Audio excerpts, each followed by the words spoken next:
जसं वय वाढतं तसं अंड्याची क्वालिटी कमी होते, हे बरोबर आहे.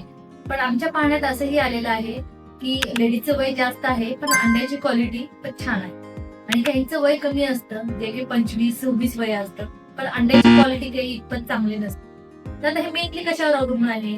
तर मेन 2 कॉम्पोनंटवर अवलंबून आहे. पहिलं म्हणजे एगचा जेनेटिक मेकअप कसा आहे आणि त्याचं मेटाबॉलिझम कसं आहे.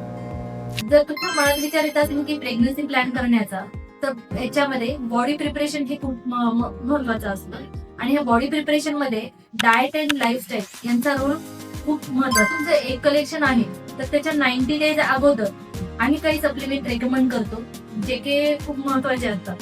त्यातलं पहिलं कॉम्पोनंट म्हणजे कोएन्झाइम Q10. हे जसं जसं वय वाढतं तसं तसं आपल्या शरीरातलं प्रमाण हे कमी होतं. तर हे नेमकं काय करतं? कोएन्झाइम Q10 हे तुमचे मेटाबॉलिझम असतं, क्रोमोझोम लाईन अप करण्याचं, त्यासाठी हे मदत करतं. आणि दुसरं कॉम्पोनंट म्हणजे रिझर्व्हरटॉन.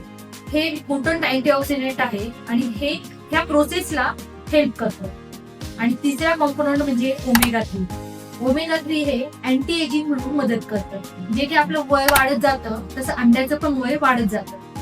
तर ओमेगा 3 हे रिव्हर्स पण वय अंड्याचं करू शकतं, तेवढी त्याच्यामध्ये कॅपॅसिटी आहे, आणि अंड्याचं एज पण स्टॉप करू शकतो. तर हे 90 डेज प्रिपरेशन हे खूप महत्वाचं असतं, जे की तुमचे प्रिशियस एग तुमचे निघणार आहे आणि त्याच्यापासून तुमचे बाळ बनणार आहे.